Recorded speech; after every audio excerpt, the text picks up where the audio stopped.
Hey, it's Ryan Reynolds here from Mint Mobile. Now, I was looking for fun ways to tell you that Mint's offer of unlimited premium wireless for $15 a month is back.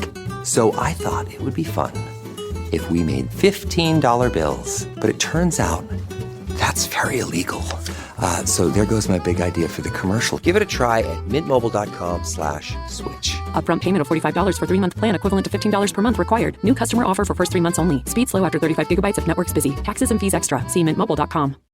This episode is brought to you by Greenlight. Get this. Adults with financial literacy skills have 82% more wealth than those who don't. From swimming lessons to piano classes, us parents invest in so many things to enrich our kids' lives. But are we investing in their future financial success? With Greenlight, you can teach your kids financial literacy skills like earning, saving, and investing. And this investment costs less than that after-school treat. Start prioritizing their financial education and future today with a risk-free trial at greenlight.com/Spotify. Greenlight.com/Spotify. Summer's here, bringing sunshine, road trips, beach days, and sweat. Without the right underwear, things get uncomfortable fast. That's where MeUndies comes in. Made with unbelievably soft, breathable, micromodal fabric, MeUndies helps you stay cool, even when the temperature's not. From briefs to boxers, cheeky cuts to bralettes, MeUndies has it all. To score sizzling summer deals like up to 50% off, go to MeUndies.com/Spotify and enter promo code Spotify.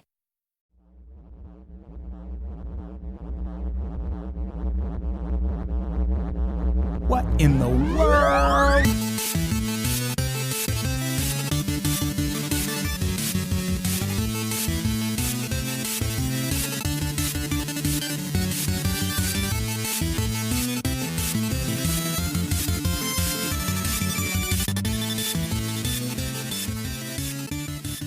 Hey, everybody. Welcome back to What in the World?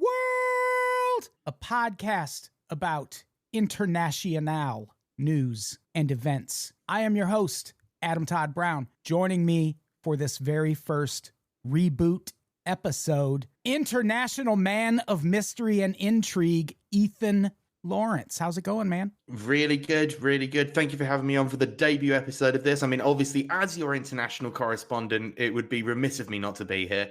Yeah, it would have been silly if I didn't have you on this because you know so much about everything we're talking about because you're not from the United States. So absolutely, and definitely not learned about most of these stories in the email that you sent me with the stories in. Of course not.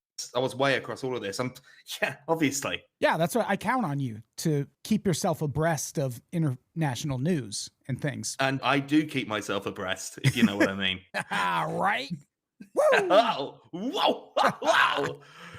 What in the world? What in the world? So we're going to talk about a few different stories this week. Sometimes we'll do, just one story like we used to on the What in the World podcast. But it's been so long since we've talked about international news. We actually have every news story that's happening on the world stage in these notes. There's only like the 7 or 8. And then everything else that's happening is in the United States, obviously. Yeah. I'm actually genuinely surprised considering the show's been on ice for so long that we weren't just going to start where you left off back in, 2018, and we'll just do all the news from then. Yeah, 2018, something like that. Yeah, we'll catch everybody up. So we'll skip the recap. Let's start 2018. What's happening out in 2018? Well, for starters, a little after 2018, French President Emmanuel Macron and his wife Brigitte filed a defamation lawsuit in Delaware Superior Court against podcaster/right-wing fuckface Candace Owens. Why? Tell me why. I'm desperate to know.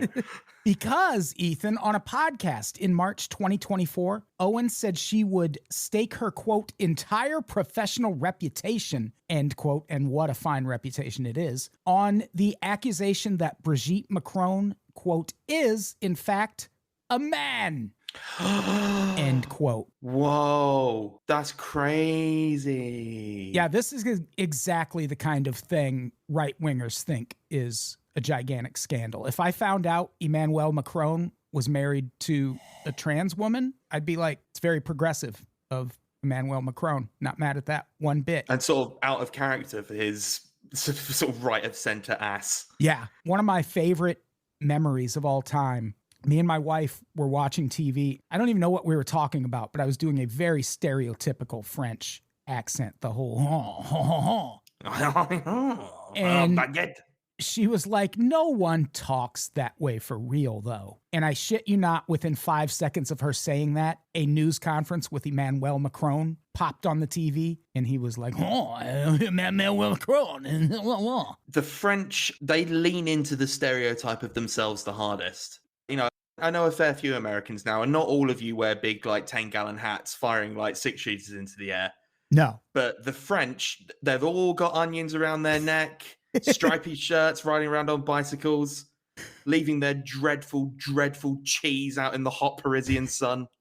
One of my favorite comments that we've gotten on the podcasts over the years, we were talking about this exact thing, just how fucking French people are. And a listener left a comment and said she went to the French Open one year and was in line for concessions, and the woman in line in front of her had a baguette in the water bottle holder of her backpack. Fantastic. Never change, France. Never change. That is aggressively French. And here's the thing, I love a baguette, but I mean, baguettes are great, but, you know, don't flaunt them around like some kind of dandy. And it's just unwrapped and like out. Ugh, no. Come on. Just a fully exposed baguette in the French way. So this is what the court filing says. Owens, quote, disregarded all credible evidence disproving her claim, end quote, and rather than engage with President and Mrs. Macron's attempts to set the record straight, Owens mocked them and used them as additional fodder for her frenzied fan base. That doesn't sound like right-wingers at all. Really, I honestly don't see what the problem is. Yeah.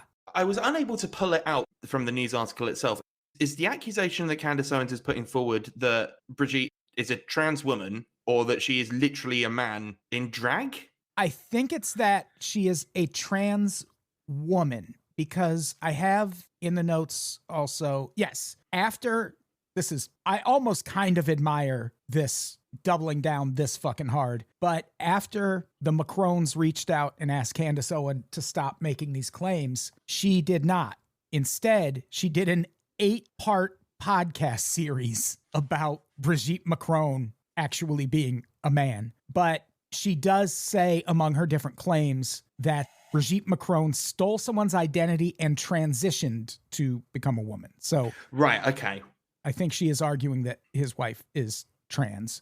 I tell you what, though, I mean, you got to respect the hustle. Like turning out an 8-part series on the back of an accusation. I mean, she's nature's podcaster. We should all look up to her in a way. That is impressive. I don't think my Jonestown podcast series even made it to 8 episodes. And there was a lot to unpack there. This is one fucking rumor. She's building 8 episodes out of it. Damn. But one rumor that she made up. Like, yeah. You know, the RFK file episodes are spilling out over the course of, but that's because there's a lot there. She just said a thing. Yeah. There's no real... She also claimed that the Macrons are blood relatives, and that Macron was, and this part's probably true, was elected president as part of a U.S. mind control program. That I buy, obviously. Yeah, I mean, that is true. And also, you know, good on Candace for pointing out that, you know, the only thing worse than incest is trans incest. Yes. Yeah, that applique of the trans tag makes it all so much worse. I don't know how big Candace Owens actually is in terms of the space or anything like that. This sort of feels like something that if you're like, I don't know, the president of a country, you could sort of just ignore.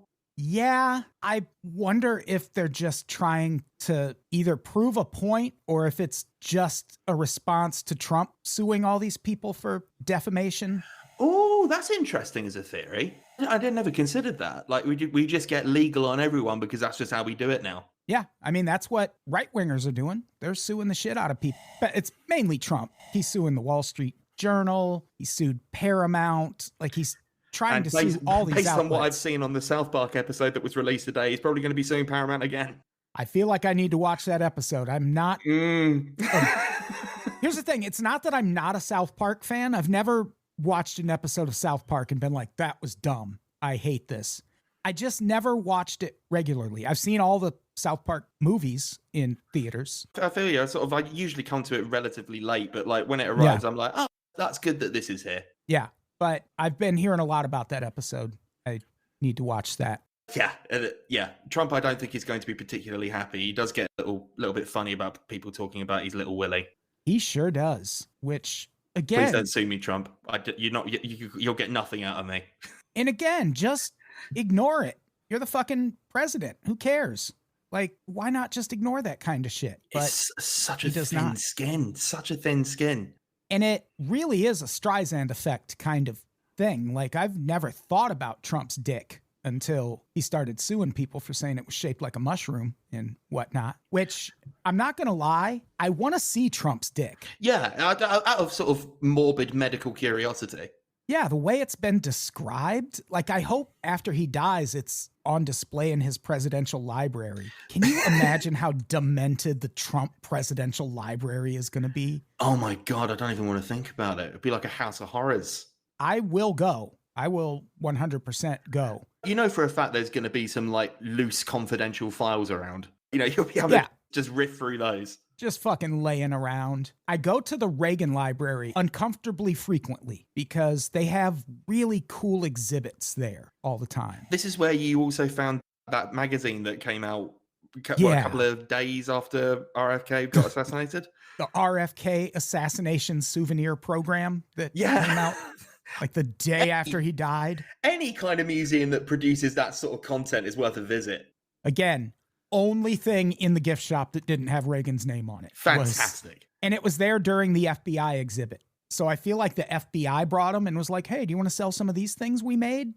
Just leave them around. Assassinated RFK? Yeah, that is one of the weirdest things I've ever seen. I still have it. And I break it out every once in a while and just look at it like, what are you? What I think are it's just you? a good thing to hang on to. Like eventually that's going to be like banned literature. And yeah. Oh yeah, 100%. This whole thing puts me in mind of, to bring it back to my country, I think it was in the mid 2010s, an autobiography about a sort of very senior lord got released. And in it, he made an allegation about the then Prime Minister David Cameron, that during his university days, during some kind of initiation ritual, he placed his penis into the mouth of a dead pig, like a severed dead pig's head. And wow, that was the rumor. And I remember thinking at the time, and I suppose this is what the Macrons are doing here, because at the time, David Cameron left it like an uncomfortably long time to deny it. It was in the news. It was going, David Cameron fucked a pig. And I just sort of think to myself, if that's going out there, that you just go out there and say, no, I didn't. What he did initially was go out and say, I'm not even going to give this any oxygen. It's not even worth addressing. And people are like, yeah, but did you fuck a pig though? If you have not fucked a pig and someone says you fucked a pig, I think what you should say is, no, I didn't fuck a pig. Correct. Not that I'm not even going to address these rumors of me fucking a pig, because that just feeds the fire that you fucked a pig in its dead face. Yeah, yeah. And in many ways, Brigitte Macron is Cameron's dead pig of France. Now that you mention it, I remember hearing about the David Cameron thing, because didn't that news break very close to when that Black Mirror episode came out? That Black Mirror episode came out, I think, a scant 3 months prior or something like that. And funnily enough, Charlie Brooker, the showrunner on Black Mirror, he'd written about a similar scenario happening in his newspaper articles back in like the early aughts. This was a thing that he had cooking for a long, long while. And then suddenly it became reality. And I'm not even, look, he's denied it now. And, you know, the guy who made the claim had a lot of, skeletons in the closet and daggers to put in backs and everything like that. And I understand that. But it's funnier if he did fuck a pig. Oh, 100%. Especially because it was a dead pig. If he fucked a live pig, one, impressive, but also don't do that to that pig. No, leave the poor pig alone. No, this was an already dead pig, head severed. And so he fucked the severed head of a pig. Yeah. He received fellatio from a dead pig's face. Yeah, see, if Trump did that, a bunch of MAGA types would just start fucking pigs out of solidarity. Literally wouldn't surprise me if he already has. Yeah, I wouldn't be surprised at all. Fucking Trump. He likes his hamburgers, doesn't he? All right, let's talk about another story. India is so fucking wild these days, especially politically. Fortunately, this story does not involve Muslims being lynched on false accusations of eating beef and things of the like. Not this time. Give it a while. Yeah. We covered that on the previous iteration of What in the World. the beef lynchings. Police in India recently arrested a man for running a fake diplomatic embassy from a rented residential building near Delhi, where they also found cars with fake diplomatic plates. How do you do this? I'm putting my criminal mind to it. Do you have to have worked at an embassy before so you have some knowledge of what happens there? Or are you just like, I guess this is how an embassy... I've seen The West Wing. Did they go in embassies? Maybe you're relying on people who aren't familiar with what happens in embassies. I mean, I've never been to an embassy. Yeah, as far as I know, depending on where you are, the consulate or embassy is where you go to hack up journalists who are in opposition to your government. I think that's only Saudi Arabia, isn't it? Oh, maybe. Yeah, stay out of those Saudi embassies, everybody. There was that little fella, that little Julian Assange. He was in an embassy/consulate for a while, wasn't he? Because it was neutral ground, or not neutral ground, like technically the inside of the building is that part of the country or something. International diplomatic law is weird. Yeah, he was in the Ecuadorian embassy, I want to say. Yeah, something like that. In some country that seemingly has nothing to do with anything that was going on. Yeah, and apparently he was just an obnoxious tenant, and I feel like that's kind of why they sort of kicked him out and let the police come get him. I think possibly, but that's also the beginning and the end of my knowledge of what happens inside embassies. Apart from the fact that if you have diplomatic plates, I believe you can park anywhere.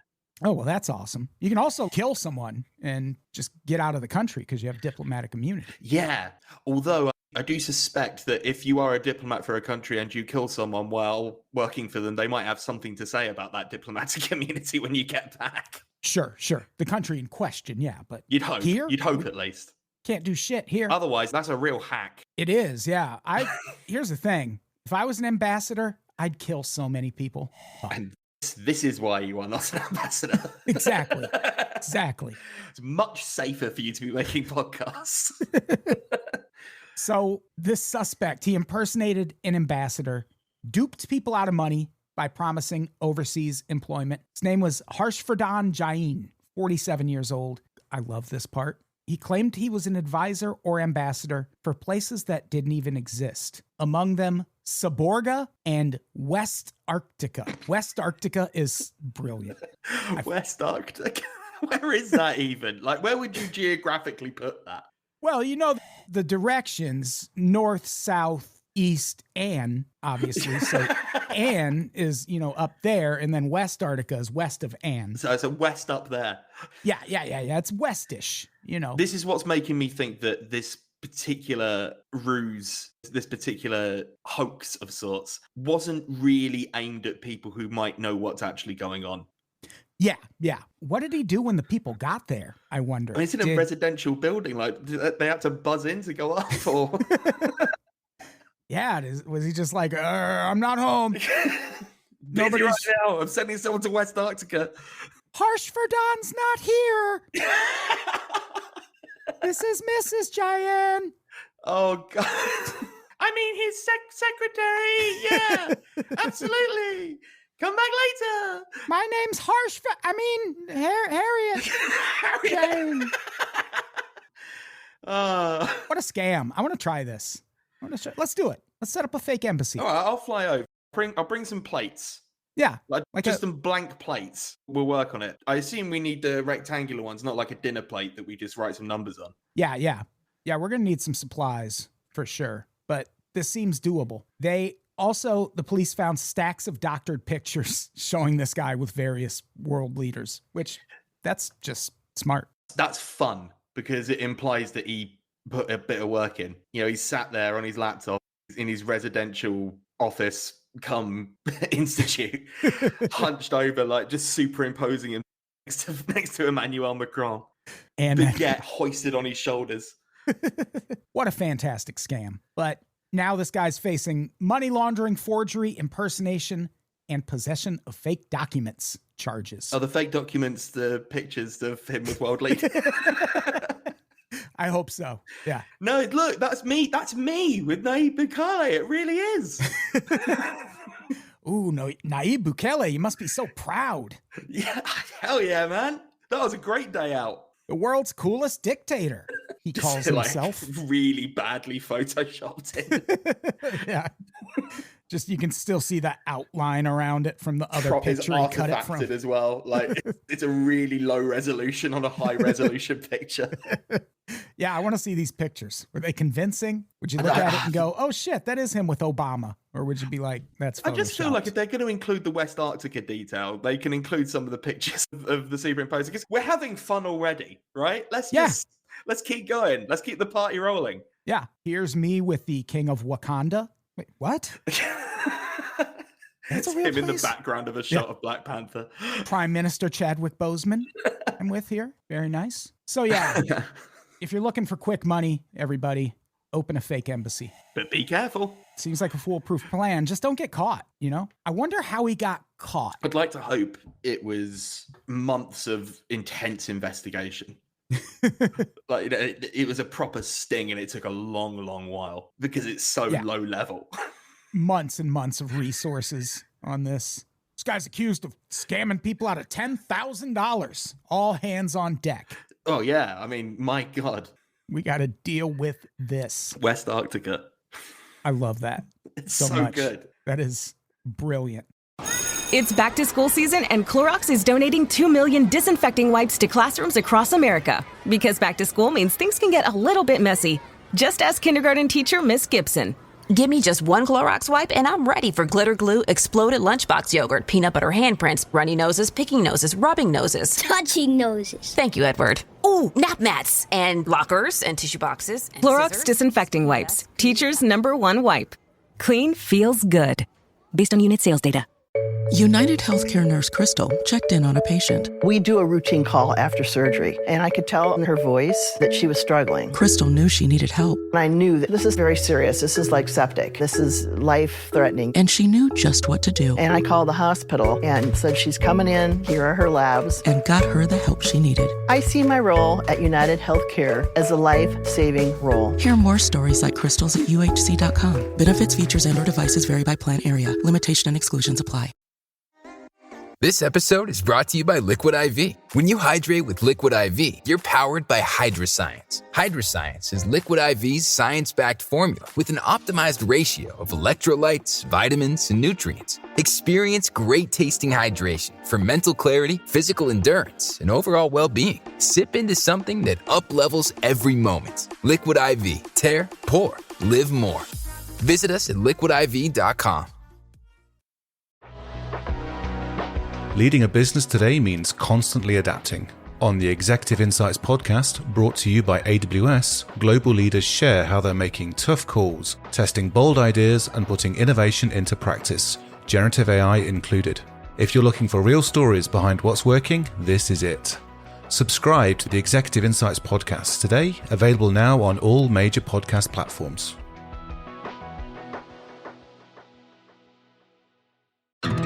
Your earbud fell in a coffee cup. You need a taco pick-me-up. When modern life gets rough, grab the timeless taste you love. Paso, the old El Paso. All right, next story. Finally, after years and years and years of Ethan calling for it, the site of the mass murder at Jonestown is now open for tourism. Finally vindicated after years. They said it couldn't be done, and it looks like it still might not be able to be done, but we nearly got there. And you can now go. You can go to where the Jonestown massacre happened. You really can. In Guyana, you can go. Just go. After years of selling tickets out of the West Arctica embassy, our dream has come true. Our business plan is coming together. Driving around in my little Vauxhall Viva in the backwoods of Guyana, just delivering individual tourists to the middle of a glade. Yeah. But now we've got a van. It's so much better now. There isn't anything there, which keep that in mind if you're planning to go visit Jonestown. It is literally a sign that says welcome to Jonestown. And then there's a clearing where buildings used to be. And there's a small plaque that was installed in 2009 to commemorate the tragedy. I don't know if commemorate's the right word there, but that's all that's there. You're not going to go see Jim Jones' living quarters or anything like that. It's just an empty field But you do get to spend a night in the mining town of Port Kaituma. Now, I do resent that a little bit because we've only just opened it. Like, obviously, we're going to install a bar where you can have the punch. Oh, crazy.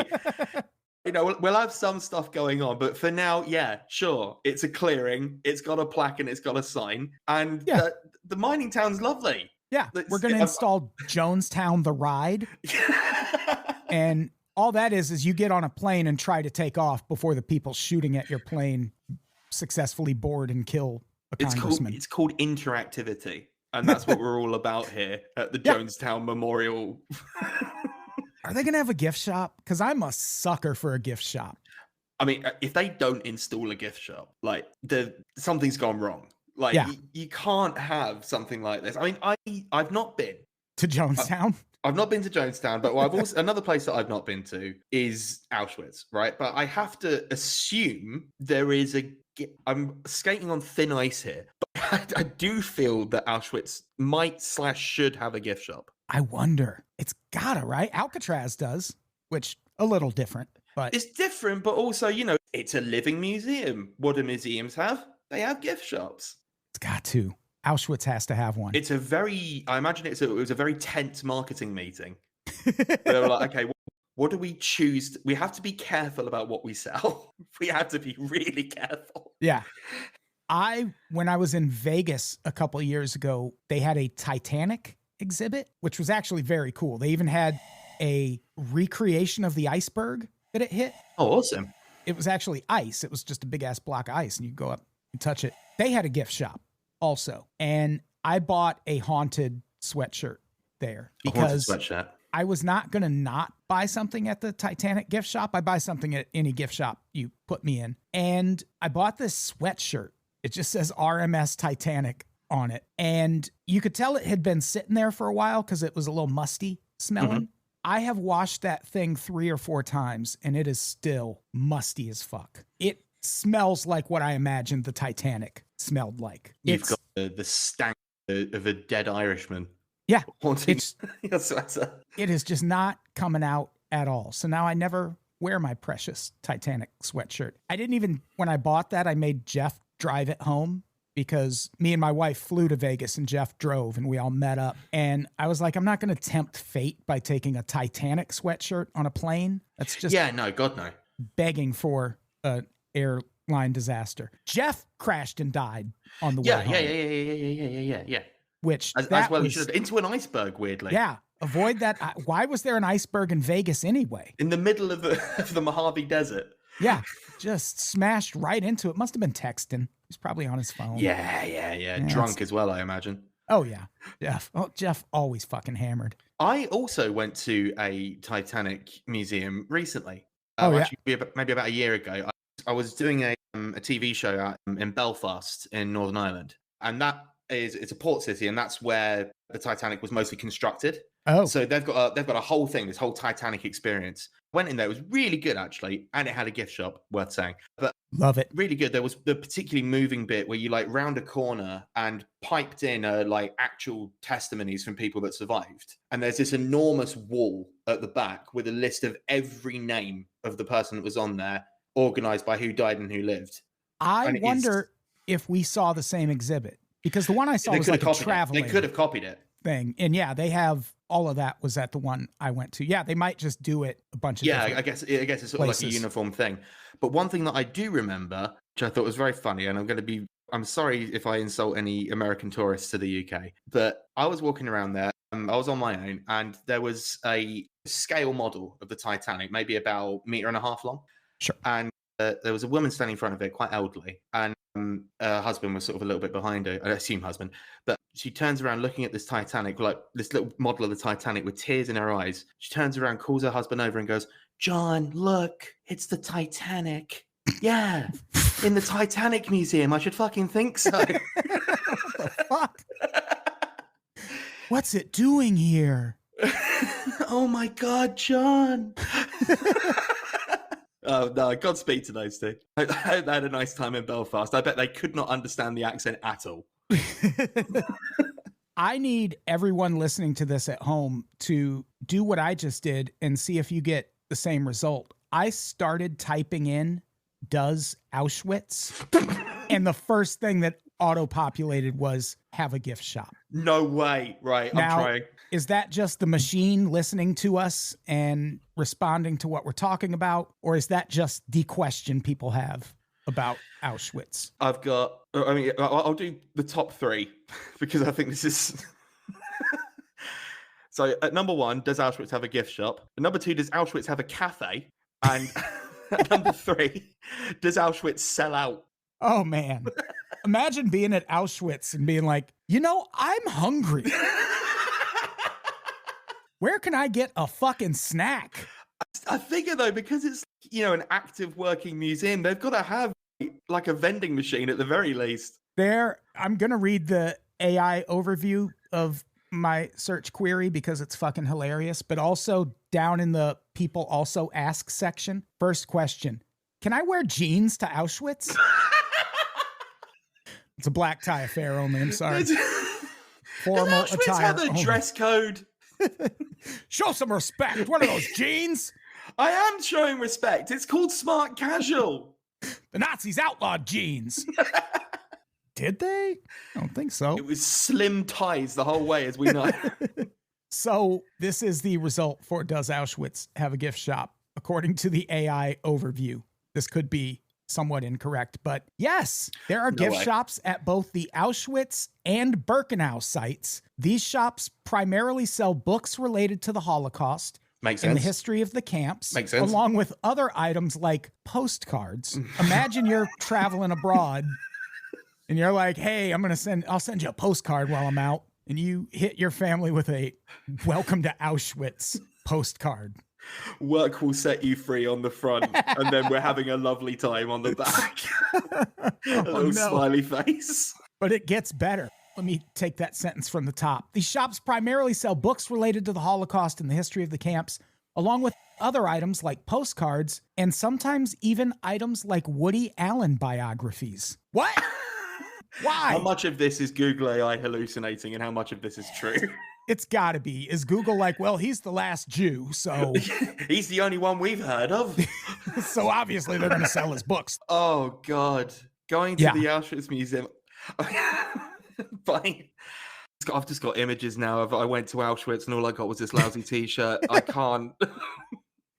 Man, I need pictures. What do they sell at the Auschwitz gift shop? Because the Alcatraz one was cool. I bought a baseball, as one does. They used to have a baseball league at Alcatraz. Really? Yeah. So where did they play? Yeah, I think just each other. I don't know were they like bringing people from other prisons to play? I don't know. I think it was just the inmates. If you go a home run, wouldn't it just land in the water? Yeah, shark just jumps out of the water and snatches it. Oh, that's the coolest thing I've ever seen. Yeah, actually, now that I think about it. Maybe we'll find out when it reopens. Hell yeah. We'll set up another baseball league in Alcatraz. It's called the Jonestown Memorial Tour. Oh, yeah, we were talking about that. Yeah, we were talking about Jonestown before we got sidetracked by the Auschwitz gift shop. It is operated by a Guyanese company called Wanderlust Adventures. Hell yeah. $750 trip, but that includes a flight from the capital of Georgetown because the Jonestown encampment is just literally in the middle of the fucking forest. Like, it's very hard to get to. You get a flight from the capital of Georgetown. You get a long ass van ride to the site. And like I mentioned earlier, you get to spend a night in the mining town of Port Kaituma. Ooh. You ever been? A couple times, yeah. I played in the baseball league there. Yeah. Kaituma Baseball League. And their fierce rivals, the Alcatraz 7. Which is really unfair because baseball teams are supposed to field 9 players, but I don't know anything about baseball. Got to take what you can get at Alcatraz. There's only 7. No catcher. Rest of them are more into football. For some reason, not everyone is on board with the idea of making Jonestown a tourist site. John Cobb, a total Debbie Downer of a Jonestown survivor, called it, quote, a money grab to capitalize on a tragedy, end quote. However, Rosalind Sucharan, the owner of the company offering the tours, said her goal isn't to sensationalize what happened, but instead to educate people about, quote, the dangers of manipulation, unchecked authority, and the circumstances that led to this devastating event. End quote. I guess I get it. I'm tempted to believe her only because 750 quid, that's $750 a head, right? So that's a flight, a drive, and an overnight stay, and a visit to a clearing with nothing in it. Yeah. The margins on that can't be that high. I can't imagine they're making that much money off of this. Yeah, probably not. And you got to pay people. I'm assuming she's not doing the tours and driving the van. Maybe. It seemed like there was a fella she was in the article. There was a fella she had go, and I'm logged out because I can't look at the New York Times because I'm in the UK and they make me pay. Oh, sure. I could do it on a mobile, apparently, not on a browser. But there was a visitor to Jonestown who the New York Times interviewed, and they made a pretty decent point. We were just talking about Auschwitz, and their argument was, hey, people visit Auschwitz. People visit the Roman Colosseum. Why not visit Jonestown for fucking historical reasons? I guess I buy that.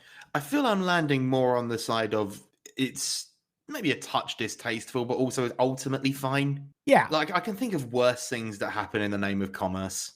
Oh, absolutely. My only concern is how honest are they going to be about Jonestown? Because even without all the CIA shit I talk about all the time, that story is just still to this day so mischaracterized and misunderstood. Anytime you see Jim Jones described as a civil rights activist, that person has no clue what they're fucking talking about. Jim Jones was a virulent racist. His interest in black people extended to like black preachers and pastors and how they were able to move a crowd. He would study black people for that reason. But other than that, Jim Jones was a racist and Jonestown was a slave colony. I'm reasonably certain that Rosalind Sucharan, the lady who's doing the tours, I'm pretty sure she is Guyanese. Oh, yeah. So one would hope that it would be more reflective of, you know, the damage that was caused rather than any other sort of situation. I mean, she has a sociology degree. She seems to have studied it. I also imagine that if you're going on this, you're like a Jonestown stan. You know, yeah. This is not for your casual Jonestown fan. This is someone who's really fucking into it. And here's the thing, I would go because I am really into Jonestown. Into Jonestown is a weird way. When I call people fans of Jonestown, I realize that the words aren't maybe perfect. Fucking GOAT. Jim Jones, greatest cult leader of all time. Drink the Kool-Aid. Woo! Man, Flavor Aid dodged a bullet there. Hell yeah. Because we don't even have those brands over here. It would have been something like Orangina. Yeah, it was Flavor Aid they drank. I bet Kool-Aid to this day is like, God damn it, why? But I don't think Flavor Aid's even still in business. Maybe because of the whole Jonestown thing. Maybe. Is it? Can you still get Flavor Aid? Let's look. I couldn't. Does Flavor Aid have a gift shop? Yeah, you can go there and you can buy biographies of Woody Allen. God love you, AI. So, yeah, Jonestown, open for visits. Book your tickets now. I'm sure it's going to sell out. I'm the guy that drives the van. I love it. I love it there. I fly the plane. Wow. Yeah, I don't even have a license. Very loosey-goosey in Guyana. Drunk, I imagine. Yeah, of course. Of course. Me and Jeff getting hammered, flying planes. All right, next story. The notoriously cool United States recently deported 5 men to the tiny African kingdom of Eswatini, despite the fact that none of them were actually from Eswatini. Most people aren't. The 5 men were from Vietnam, Jamaica, Laos, Yemen, and Cuba. Eswatini, country I'd never heard of, used to be called Swaziland, apparently. It is an absolute monarchy that has been ruled by King Mswati III since 1986. And reps from the government said they are ready to take more deportees, but refused to disclose any terms of the deal other than to say that the U.S. is paying for it. Meanwhile, the country's biggest opposition party is not happy at all. Here's a quote. Podemo, that's the name of the opposition party, vehemently condemns that treacherous and reckless decision by King Mswati III's regime to allow the United States of America to dump its most dangerous criminals on Swazi soil. This is not diplomacy, but human trafficking disguised as a deportation deal. It is an insult to all Mswati who value peace, security, and the sanctity of our homeland, end quote. In their defense, these are, it seems, some legit criminals who got sent to their country. Yeah. There was a statement from someone in the Trump admin that we're talking like really fucking serious crimes. Like these are dangerous people. Yeah. This is Tricia McLaughlin, Assistant Secretary at the Department of Homeland Security. She said in a post on Twitter, currently known as X, that the men had been convicted of crimes that were, quote, so uniquely barbaric that their home countries refused to take them back. These depraved monsters have been terrorizing American communities, but they are off of American soil, end quote. So yeah, I imagine if I'm living in tiny ass Eswatini and they're like, here are 5 of America's most hardened criminals. Enjoy. What? Yeah. Although it seems like only the opposition party are particularly bothered about that. Got to be tough being the opposition party in an absolute monarchy. Yeah, I read a thing where the opposition parties aren't allowed to participate in elections. Yeah, it's in that article. They're banned from taking part in elections, which, quote, which the system's advocates argue make MPs more representative. Sure. So, why does it even exist if they can't participate in elections? God loves a trier. Yeah. I mean, it seems ultimately their job is to just, whenever anything happens, just to go, no, yeah, you stop it. They're like the Washington Generals playing the Harlem Globetrotters. I'm sure you get that reference. I've heard of the Harlem Globetrotters. They're good at basketball.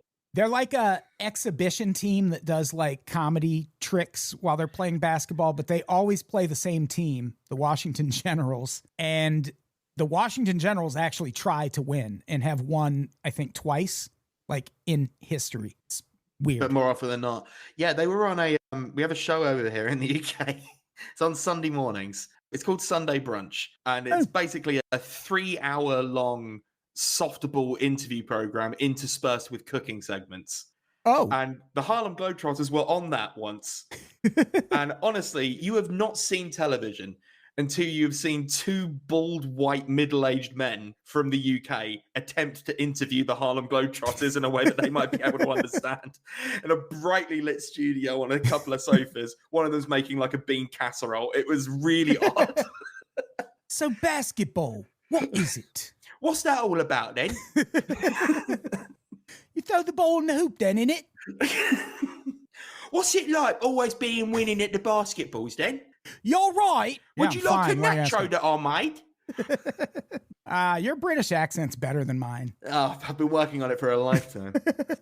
So here is another quote that comes from 7 women's groups in Eswatini. This action, carried out without public consultation, adequate preparation, or community engagement, raises urgent questions about legality, transparency, and the safety of both the deported individuals and the people of Eswatini, especially women and girls. I buy that. You let a bunch of hardened fucking rapists loose in the tiny country of Eswatini. I mean, they're in prison, but... And probably not a nice prison, I should think. No. This country has been accused of all sorts of human rights abuses. No. Yeah. An absolute monarchy in Africa? Accused of human rights violations? Say it ain't so, Adam. Yeah, you would think. Like, historically speaking, that's usually, anytime just one person is in power, that's usually the best. And that always goes well. A country that doesn't allow elections because that's what's best for you. It's more representative for you. That sounds like the sort of place that would be good to hang out. Yeah. What's really creepy is they said they're prepared to keep these men for about a year, and then they're going to try and get them back to their home countries, which we already know their home countries refuse to take them back. So what if no one takes them? Key difference. King. If the king says it, it must go. True. That's true. Yeah. Absolute monarchy and no dissent allowed. Yeah. So screw you, Japan. Vietnam. Yeah. I believe that was one of the places that one of the people was from. Yeah. Vietnam, Jamaica, Laos, Yemen, and Cuba. Oh, long way to go for the Cuban. Yeah, I think I'm picking Cuba or Vietnam if I got to get deported to one of those countries. I guess I don't know enough about Laos. There was a girl from Laos in my class when I was in 6th grade, and I had such a crush on her. That's the only thing I know about Laos. It's a similar sort of area to Vietnam, sort of Southeast Asia, I think. Yeah. I think Laos is ours, though, right? I think that Laos is a U.S. territory. I mean, maybe. We got a bunch. It could have been. Jamaica's former British, I can tell you that for nothing. I'm wrong. Laos is not an American territory. We'll see about that. Yeah, give it time. Yeah. Actually, I think Jamaica's currently British, but not happy about it. I think that's the Commonwealth. They're Commonwealth. Oh, sure. Like Canada. Remember very briefly when Trump said he was considering joining the fucking Commonwealth? Yeah, I don't know why. The weirdest fucking thing I've ever heard. Why would he want to be answerable to King Charles? No clue. The one thing I know about America is that they love being subject to a king from a different country. Yeah. Famously, there wasn't a whole thing about it. No. We're fine with that. What if an appliance emergency didn't have to be? If your appliances suddenly decided they were done, don't stress. Best Buy has you covered with a wide variety of major appliances from trusted brands, in stock and available now. So you don't have to worry about laundry piling up, refilling the fridge, or that big dinner party you're hosting. Because Best Buy has the knowledge and expertise to get you the right appliance for your home. Learn more at bestbuy.com. Best Buy. Imagine that. AI is moving fast. So fast, it's hard to keep up. In fact, in ServiceNow's latest AI Maturity Index, scores dipped 20% from last year. But that's okay, because AI isn't a sprint, it's a marathon. You may be behind today, but tomorrow you could be a pace setter. Dive into ServiceNow's AI Maturity Index and see how you can innovate as fast as your ambitions. Visit servicenow.com/AI maturity. Hi, welcome to IKEA. This is my college campus. Correct, but I see you're on IKEA.com ordering some college items. My daughter's room is pretty bare. We need a lamp, some comfy pillows, her favorite stuffy. Dad! With pickup options, we've got what you need to conveniently order IKEA. Literally anywhere. Sweet. More time for gaming. And studying. Wait, where are you going now? Got to show the ultimate Frisbee team how easy it is to order from IKEA. Get IKEA whenever, wherever, however you want. Choose from thousands of pickup locations, affordable delivery options, and more. Your burger is served. And this is our finest Pepsi Zero Sugar. Its sweet profile perfectly balances the savory notes of your burger. That is one perfect combination. Burgers deserve Pepsi. My name is Lily, and I've had hidradenitis suppurativa, HS, for years. I finally found some relief since taking Cosentyx. Relief means I can show up more. Cosentyx secukinumab is prescribed for adults with moderate to severe hidradenitis suppurativa, HS. Don't use if you're allergic to Cosentyx. Before starting, get checked for tuberculosis. An increased risk of infections and lowered ability to fight them may occur, like tuberculosis or other serious bacterial, fungal, or viral infections. Some are fatal. Tell your doctor if you have an infection or symptoms like fevers, sweats, chills, muscle aches, or cough, had a vaccine or plan to, or if inflammatory bowel disease symptoms develop or worsen. Serious allergic reactions and severe eczema-like skin reactions may occur. Learn more at 1-844-COSENTYX or Cosentyx.com. Ask your dermatologist about Cosentyx. All right, speaking of people getting deported to countries they're not from, the U.S. also sent 252 Venezuelan migrants to the notorious CCOT prison in El Salvador. They were released recently as part of a prisoner swap, but the story is not over yet. Venezuela has launched an investigation into what role El Salvador's President Nayib Bukele and his senior officials played in torture that was reported by the men upon returning to their country. This is kind of the thing I don't understand about Nayib Bukele, because this guy is like, yes, United States, send us all of your deportees from other countries. We will torture them and abuse them here. Is he not thinking about what the other countries are going to have to say about that? Are you trying to get fucking invaded by Venezuela at some point? I imagine he's banking on the fact that as a current ally of Trump's America, he has some form of protection. Because these people think like gangsters, don't they? They think like mafioso. Yeah. And so it's like, nice country you got there, Venezuela. It'd be a shame if something were to happen to it if you complain about the sexual abuse of prisoners at CCOT. Yeah. Yeah, the only thing like that for me raises another question in that, does Nayib Bukele have no understanding of the United States history and how these types of relationships end. Like, we'll support him until supporting him is no longer feasible. And then we might try that motherfucker for war crimes. You get the right administration in office. It's dictator brain, though, isn't it? Yeah. You know, when you get there and you're like, yeah, but I'm not like the others because I'm smart. Right. And I'm the world's most fun dictator, as well we know. So I have that in my favor. Yeah. I've got a testimonial. I'm a fun guy. Yeah. This guy is going to get fucking hanged in The Hague someday. He's going to get hanged somewhere. He may not even make it out of El Salvador. Yeah. Like, if there's ever a prison break in El Salvador, that country is my done. God. Can you imagine? They are fucking done for if that happens. MS-13 will run that country. That happens. God, it's a bit of a powder keg, isn't it? It's almost like sending prisoners to countries that they are not from to sort of store them and torture them and whatever. It feels like it doesn't foment good relationships or future prospects, really, does it? Sort of feels bad to do. It's also a weird thing to like stake your financial future on. Yeah, we're just a prison country now. Yeah. I don't know if I'd like to live in a prison country. No, but that's also the thing about Bukele. He's got such widespread support because when he took over as president, the murder rate in that country was just insane. That country is population-wise a little smaller than New York City. And at one point, they were putting up like more than 1,000 murders a year. And New York City, at its worst in the 70s, was clocking like 300, 350 murders a year. So El Salvador, I get that there are some claims that he's like fudging the numbers a little bit, but you can't fudge the numbers enough for murders to go from like 1,600 a year to where it is now, which is like under 100, I think.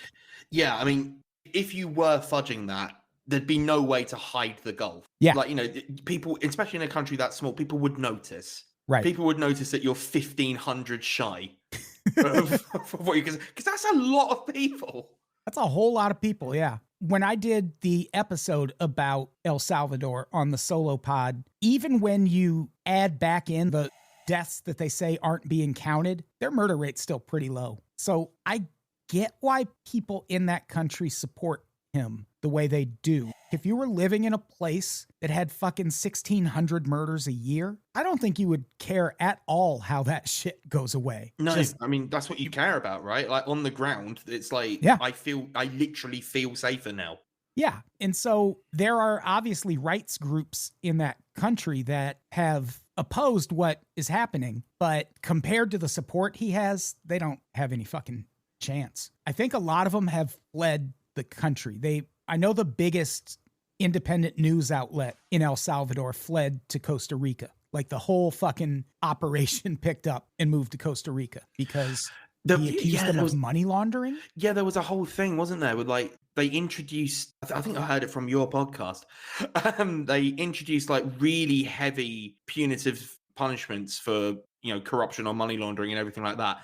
And then just started accusing everyone they didn't like of money laundering. Yeah. Nayib Bukele's stance on that is that U.S. aid was pumping billions of dollars to all these outlets all around the world. And they were funding journalism in other countries. His argument is that somehow is money laundering. And so he's basically saying most independent journalism outlets in the world are money launderers, which I think is why Trump and Elon Musk were so on board with getting rid of U.S. aid, because I think they also want to crack down on independent journalists. Well, yeah, I mean, you don't want people investigating stuff. No, absolutely not. God, no, because otherwise shit like this happens. Yeah. So Venezuelan Attorney General Tarek William Saab announced this investigation at a press conference where he also shared photos and testimonies of men who said they were beaten, sexually abused, and fed rotten food while incarcerated. Others reported being denied medical care or being treated without anesthesia. Eesh. It sounds lovely in the torture prison. I had to have a tooth partially drilled without anesthesia not too long ago because after I had surgery on my face, my nerves on this side of my mouth are like constantly inflamed. And when you have inflamed nerves, they cannot numb your tooth without putting the anesthesia directly inside it. And to do that, they have to drill enough of a hole that they can put the anesthesia in. So, and that lasted about 30 seconds. I can't imagine living through the shit these dudes went through. It's barely living, is it? It's beggars belief. The medical care thing, of all the possible things that could happen if I got tossed in one of Trump's fucking gulags, my vision is worse than a newborn baby. I had a doctor tell me that. My vision, 20/20 is normal. Mine is something like 20/700 or some shit. Whoa. So if I get locked in a place where they deny me medical care, I'm not going to get fucking contact lenses, and I'm just going to be walking around that place fucking blind. Let's be honest, if you did get the contact lenses, they'd probably be covered in shit. Yeah. So, they would just give me some dead person's glasses, not even the right prescription. Who knows? Excuse me? This is not correct. Can I see an eye chart, please? I am an American, sir. Then I just get murdered. Just get tossed on a pile of bodies. I mean, same though. If I get sent to CCOT, I have medication that I take each morning that means that my heart doesn't immediately explode. Yeah. So yeah, I would last a day. And especially since that blood pressure related, if I was there, I imagine I'd be quite stressed, which won't help with the blood pressure, Adam. No, I doubt that it would help at all. Yeah, my question about, I got a lot of questions about CCOT, but they always say, well, people who come in here never leave. So what happens when you run out of room? You just going to kill people? If the conditions are that bad, they're probably getting through them and there's not really any oversight. So you do the mathematics. Yeah, it hasn't been reported on a bunch, and I don't know if it turned out to be a hoax, but there was a Google Earth image that was going around that was the outside of CCOT, and man, it sure looked like there was a pile of fucking bodies in this one area. It looked like 15 to 20 people just piled on top of each other. It's weird how shit like that doesn't get any sort of news attention because, again, that one might be a hoax or whatever. But the other story that comes to mind that just came out recently, we're hearing all this talk about the Epstein files and did Jeffrey Epstein kill himself and all of that. I've seen one outlet report on the fact that video they released from inside the prison, there's 3 minutes edited out of that video. And there was something as well, because I think I saw this. They'd left the metadata in that showed that it had been tampered with in some way. Yeah, which... I'm not a high-level government official or an espionage guy, but even I know you wipe the metadata. Yeah. So, or at least do it on browser mode. Yeah. Are we not going to ask any questions about that as American people? Does the New York Times not want to report on that at all? It's only The Intercept that's the only outlet I've really seen that reported on it in any serious way. But I don't know. More people should be talking about CCOT, I think, because it's actually genuinely scary. Oh, it sure is. And he's trying to build more of them. And there's a lot more ice around these days, of course, because of the massive influx of money he's given him. Yeah. I feel like if there's going to be a revolt in any government police type outfit, it's going to be ICE at some point because, I don't know. I've already read things where there are ICE agents out there who are like, I don't think this is what we were supposed to be doing. I don't think this is actually what I was hired for. Sure, all the January 6th motherfuckers who are ICE now are, legitimately evil, probably. But I could see at some point there being a mass exodus from ICE, which, god damn, we need that. Holy shit. Well, something's got to happen. And hopefully, yeah, well, do you know what? I don't want to talk about America anymore. Yeah. I feel you. You guys are fucked. I'm so sorry. You guys are so fucked.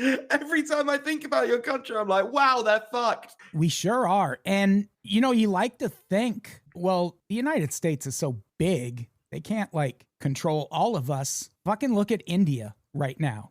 The world's largest democracy. That is a right-wing fucking nightmare right now. And that guy's doing a great job keeping his minority populations down. and crushing dissent. So just bear in mind about India, they were able to find a guy who was trying to lie to people about sending them to West Arctica. They found that guy in a population of 1.2 billion. Yeah. India's fucking wild right now. Let's talk about this next story. Authorities in eastern Zhejiang province in China, ever been? Zhejiang! They have warned female comedians against making jokes that might lead to disharmony between the sexes just for, quote, the sake of being funny. And it is about time, says I. Yeah, it's weird how there's no mention of men getting this kind of call out from the Chinese government. It's all these uppity broads, Adam. Right? They'll be wanting the vote next. Oh, no way. No thanks. No way, Josie. Yeah. Can't you just be shopping like you're supposed to? As you are supposed to. You be shopping. That's why the phrase is there. Get back on Weibo. Isn't that the name? Yeah. Whatever. It's pronounced probably some way. Weibo. Who knows? Something like that. I have it installed Chinese on my... is a difficult language. So this warning came after a comedian referred to her allegedly abusive marriage in a set that went viral on Chinese social media. China's been cracking down over the past decade really hard on pretty much any form of feminist activism. The statement from the authorities also offered some tips on how to do comedy right. These are good. If you're an aspiring comic, you listen up. The Chinese government have got some really, really cool ideas. Yes, the notoriously comedic Chinese government. Those guys are so funny. Has some comedy tips for you. Here goes. Did you see them at JFL? They were so good. I did. Did you see their Edinburgh set? Ooh. Oh, absolutely appointment booking. I was up to Scotland quicker than a ferret up a trouser leg. I'll tell you that for nothing. And that's fast. We all know that. You've seen them go. Oh, those speedy mustelids. Straight for the knackers. Pretty fast. Here is some comedy tips from Chinese authorities. Instead of mocking blindly confident men, it is better to explore the social causes for this mentality. Instead of blindly ridiculing materialistic women, it is better to reflect on how consumerism shapes gender roles. End quote. Yeah. You know what? Noted. Yeah, I've always said that comedy is at its best when it's sort of like a sociological lecture. Yeah. Yeah. You want people to go away from it thinking, I'm a bad person. And I need to change. Yeah, absolutely. Whenever I leave a comedy set and I'm not feeling slightly bad about myself, I feel that's a wasted evening. Yeah. Like, why did I even buy the 2 minimum drinks? I felt like absolute dog shit when I left the Chinese government set at the Edinburgh Fringe. When I had to go eat an entire baked Mars bar just to make myself feel better. Not baked, deep fried. They deep fry them. The Scots, disgusting people. Carry on. That's gross. Who's even eating Mars bars anymore? Well, I guess the Scots are deep fried in batter to go along with their heroin. I mean, in all fairness, I think they got that from us. We will deep fry anything. Snickers was the big one. Those were being deep fried for a while. It's got to be some kind of nougat, because otherwise the whole thing's going to collapse. You need that sort of central integrity. I have actually had a deep fried Mars bar because I was in Scotland one time and I was like, well, I'm here. I've got to try it. How was it? Surprisingly good. It works. The batter itself is pretty flavorless. So instead you just sort of got a hot chocolate treat. Yeah, I like that. How can we make chocolate worse for you? Yeah. You're in Scotland. The land of haggis and heroin. Everything's bad for you. If it's not a Class A drug, it's a chopped lung. So this comedian, her name was Fan Chun Li, stage name Fang Zhuren. She did an entire set that revolved around her abusive marriage. Got a standing ovation at the end. Alleged abusive marriage. It's so important. The article was so keen to point out that it was alleged. Really keen. Yeah, we're not trying to get sued by this anonymous dude in China. In a set that, let's be honest, no one outside of China will be able to understand. No. Even if there's subtitles, I'm going to be like, are those accurate? I have no idea. This clue. Isn't about consumer culture, so I don't find it funny or understand it at all. So this isn't the first time recently that a female comedian in China has come under fire for making fun of men. In 2024, retail company JD.com dropped its sponsorship of a comedian named Yang Li after she asked why men, quote, look so mediocre, yet still have so much self-confidence. It's a good bit, to be fair. Yeah, what a shocking thing to say. No one's ever said that before. Yeah. Men be confident. That is such a common talking point. And China was like, what? We're not confident. Mean? There was a little quote in the article that made me smile because I do love it, especially because this is a Guardian article, and I love it when they get a little nudging on people, because the paragraph when it said, customers, mostly men, feel the company's social... Yeah. Go figure. I was like, yeah, I bet it fucking was and all. I bet. So, last story. Let's stay in Asia for this last one. This is one of the most insane things I've ever heard. Japan's National Police Agency issued a warning recently that thousands of toy guns being offered as prizes in claw machines are actually capable of firing real bullets. It sounds like a joke. Yeah, it sounds like an Onion article or some shit. I am surprised with their stance on guns in general. I'm surprised Japan even allows toy guns to be sold like this. It's a good point because it is heavily restricted out there, isn't it? You know, more so than a lot of other countries. The guy who killed Shinzo Abe had to build his own gun. Yeah, like out of bits of old tin that you found. Like PVC pipe and shit. We should have just gone to a crane machine. Yeah, exactly. He's there for hours. It keeps falling off. Fuck. Could put another 100 yen in. And then he goes to buy bullets. Bad news. You also can't buy those. Well, what can I use then? He made his own bullets when he made his own gun also. Man, you gotta really want to kill a motherfucker. I mean, there's so much, the amount of effort barriers between having the idea and having to execute it. I'd give up turn one, I think. He rented a whole separate apartment to make the ammunition in. I don't have rented apartment just for making bullets money. No. And that was one of the weirdest things. They talked about his motivation. The assassination of Shinzo Abe is one of the most amazing stories because... Multiple episodes about it on the network. Check them out. They're really good. Yeah. We did an episode, I believe, on the Conspiracy Pod. The assassination of Shinzo Abe was so successful. That guy got everything he fucking wanted. He got that church outlawed in Japan because his whole motivation was Shinzo Abe was tied to the Unification Church, the Moonies. And the Moonies, his mom got mixed up with the Moonies and they took all of her money, all of her life savings. And that was this guy's motivation for killing Shinzo Abe. And after he did that, the government of Japan was like, oh shit, yeah, we should probably do something about this or more people are going to die.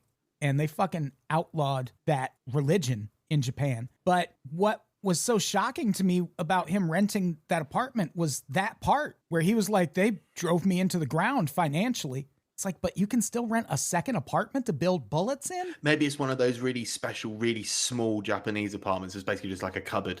Oh, yeah. Or like one of those capsule hotels. Yeah. I'm just thinking all the details of that Shinzo Abe assassination. If you take that story out of Japan, keep all the details, but take it out of Japan, that's a Jason Statham movie. Oh, absolutely. They took all of my mum's money, and now I'm coming for him. Just throws honey on him and lights it on fire. What a stupid premise for a movie. You know, Jason Statham used to be an Olympic-level diver. Really? Yeah. That's just a fun fact about Jason Statham. I mean, he's got the build for it. Yeah. Nice broad shoulders. Yeah, looks like a fucking athlete. So this gun in question, it's called the Real Gimmick Mini Revolver. Real gimmick. No wonder people were confused. It is blue with lime green accents. So it doesn't look like a real gun, which would make it the most badass thing to shoot someone with. You pull that out and they're like, what are you going to do with that toy gun? Pow. I'll tell you what I'm going to do. You'd have to at least shoot them in the shoulder first. So they're like, fuck, it is a real gun. And then you kill them with it. Oh, yeah, because otherwise the effect is lost. Yeah, then they're just going to die. They're going to be in the afterlife like, that was a toy gun. Although, according to the article, the guns themselves had a really bad habit of firing bullets in random direction and exploding in your hand. Yeah, because you could shoot them point blank and it'd still go in their shoulder. It is plastic after all, so it's gonna react to having real bullets fired. But yeah, they did. They just looked at the specifications of this gun and were like, that could fucking fire real bullets. And then they tested it and yep, this gun can fire real bullets, and it is one of 16 different toy gun brands that police in Japan have been warning people about since 2023. And I don't know if you looked at the pictures, some of these guns look alarmingly real. Yes, very much so. To the point that I don't know if you'd even be able to sell them in the United States, because like, some of them are like, you know, brightly colored, like, you know, with the accents and everything like that, but some of them just straight up look like guns. Yeah, and if they can fire real bullets, I'm assuming they don't have that thing that they put in toy guns in the United States. There's like an orange plug in the end of it. So yeah, if someone's pointing it at you, you can easily identify it as a toy gun. The reason that became a thing in the United States is, I think it was New York City. There was an incident where police were searching a home and a kid pointed a toy gun at him. Police fucking shot him. And it was before the days when toy guns had that orange thing in them to alert people that it wasn't real. Genuinely amazed that anything even changed, to be honest with you. Yeah, it's crazy how it takes... I imagine the kid was white. No, I don't think so. Wow, they actually changed something like to help a person of color who got shot. Wow. Yeah, I haven't researched it enough to do an episode about it, but in 1985 in San Diego, there was the most shocking fucking police brutality situation. These two cops were beating up this black man. He fucking managed to take one of their guns, shot both of them, killed them both, went on trial, and was acquitted on self-defense grounds. That has to be the only time that's ever happened in the United States. That's before body cams. Yeah. Like his face must have been mashed. Yeah, he had to be super duper fucked up for that. Yeah, I still want to look into all the details of that because that blows my fucking mind. Coming soon on the network. Yeah, coming soon. So yeah, the Real Gimmick revolver alone was sold to 78 Japanese companies in 31 prefectures. It's marketed as being for kids 12 and over, which I think 12 is the right age to start gunning motherfuckers down. With toy guns? Yeah. Yeah, with toy guns, maybe. Not ones that can fire actual bullets. Maybe you wait make a good argument. 14 or 15, maybe, before you can have the real guns. Yeah, before you actually start killing people. But you want it to be while you're young enough to not go to adult prison. Yeah. Like, you got your faculties at 15. You can line up shots you've been practicing since you were 12. Yeah, you just take a few years off, spend them in what I'm assuming is a very nice prison compared to prisons here. Clean, I would think. Better than CCOT. Yeah. They might even let you have your meds. Yeah, there's a show called Atlanta. I don't know if you've ever seen Atlanta. Excellent TV show. There is an episode where they go to Amsterdam, and I have not. I would like to go. There is a scene where one of them ends up going to jail, and there's a scene where they're about to let him out. He's been released, and he's like, "Can I stay for lunch and just take a little nap first? It's very nice here." They're like, "Yeah, sure." I mean, I can't speak for the prisons in Amsterdam because I was able to keep it on the straight and narrow when I was there. What I can tell you is that there is a little shop in a corner opposite the main station, and they will sell you chips or fries, as they are sometimes known, and they're covered in satay sauce. You know that Asian peanut sauce? Yeah. Holy fucking shit, it's good. Oh, yeah? Yeah. Oh, my God, it's amazing. Good. Yeah, that sounds good. And I tell you what, after a night on the town, want a bag of those in the morning, that'll sort you out. Oh, yeah. Follow it up with a big crepe. Oh, I want to go back to Amsterdam. It's so good there. Fucking love a crepe. Oh, it's good times. So the National Police Association warned that anyone in possession of one of these toys should turn it over to the police. Did you see what charge would be given to you if found in possession of one of these guns in Japan? No. You'd be charged because it would violate the Sword and Firearms Act. Oh, hell yeah. Yeah, they've bound up rifles and katanas under the same law. Well, I mean, in Japan, there's probably a lot of people who are as skilled with a katana as people are with a gun. Guys, it's tough being a samurai in modern Tokyo these days. Yeah. You can't have a katana. You can't have a gun that you won from a crane machine. Well, you can get a katana from a crane machine still, I think. But they're blunted, or at least they say they are. Yeah. You just have to rent an apartment so you can sharpen the katana in it. A tiny little covered apartment with just a whetstone in it. Little capsule hotel. What's that guy doing in there? It's just grinding all night. I'm legitimately surprised those capsule hotels haven't made it to the United States. It feels like the sort of thing, like especially in a big city like New York or something like that, it would seem to make sense there. Yeah, I stayed in a hostel in New York City once. Granted, I had my own room. I wasn't going to... Nah, it's not the real hostel experience. You There haven't was no lived until TV. you slept 6 to a room. There was no TV, and I could have slept 4 or 5 people in there. There were 3 beds. I was just like, oh, all this space. And it was in Times Square, and it was like $99. Fuck yeah. That's pretty good for the center of where the magic's happening. Yeah. It was pretty great. So I think that's our episode. We did it. Hell yeah. We've solved international news.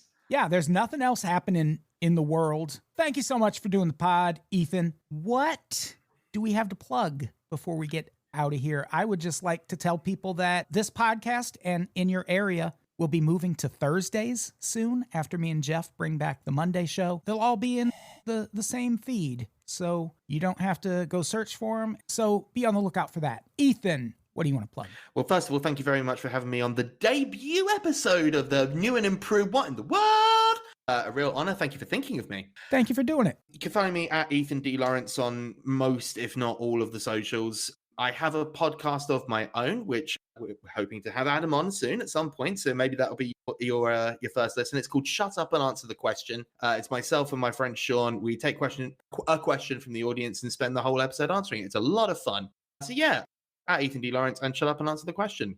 Thank you once again for having me. Thank you. And let's get the fuck out of here. Ethan, say goodbye. Goodbye. Goodbye, everybody. We love you.